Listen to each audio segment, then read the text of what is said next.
You wouldn't need a suspension system on your motor car if only all the roads were like billiard tables or if all the roads themselves were sprung. Unfortunately, neither of those two things is ever likely to happen.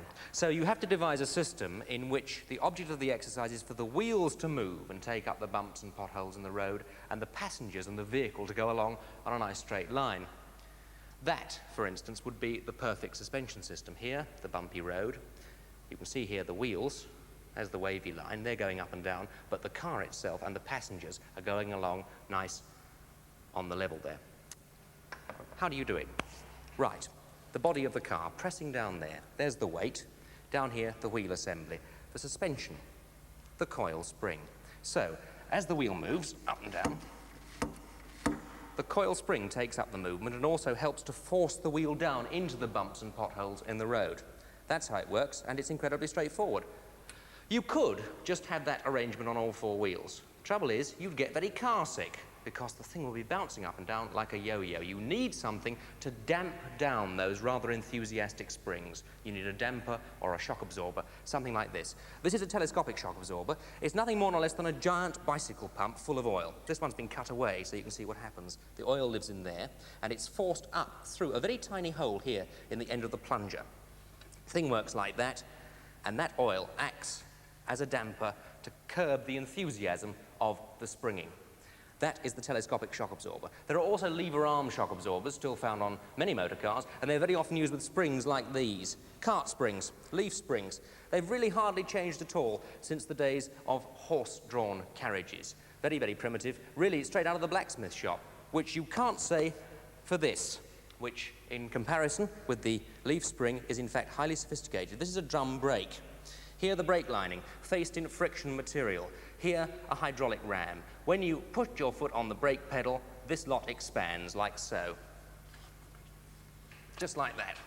The linings are forced out, and they are forced out onto this, which is the brake drum, and this sits over there like so.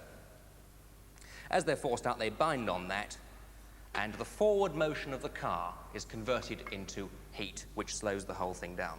But it is heat which is the big problem with the drum brake, because under very hard driving conditions, what can happen is the whole thing gets so hot that the friction material becomes less effective, the hydraulic fluid itself can boil, or worst of all, this assembly, being made of metal, expands, and even with the pedal down, the brake linings will only barely touch the drum, exerting insufficient pressure on the face of that brake drum. Result, no brakes. So, engineers and designers got out of that by devising the disc brake. So called because of this, the disc which revolves for as long as the wheel revolves. Surrounding the disc here at the front, the caliper system. Push the pedal down, hydraulic rams come in like that, and they force brake pads like that onto the surface of that disc. They physically pinch it in like so. The big advantage of the disc brake is it's much better at dissipating heat, very much better at dissipating heat. And in fact, as the disc itself expands, so the brakes have a tendency to become more, not less, effective. Now, just across the road from where I'm standing is the only vehicle testing station in the country actually run by the Department of the Environment.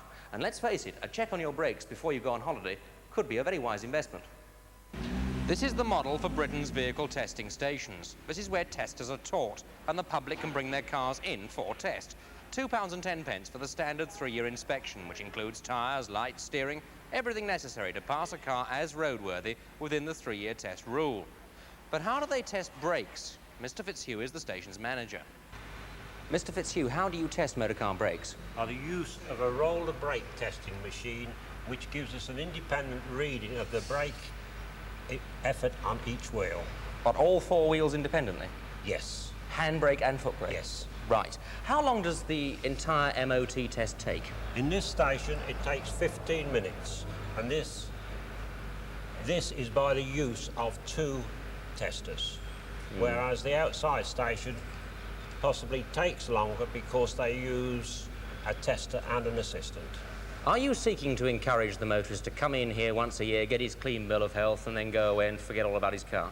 This test is no substitute for maintenance. The driver should comply with the manufacturer's instructions of having regular maintenance and servicing checks. And of course, if he doesn't, he won't pass anyway, will he? No, no. Mr. Fitzhugh, thank you very much indeed. Thank you.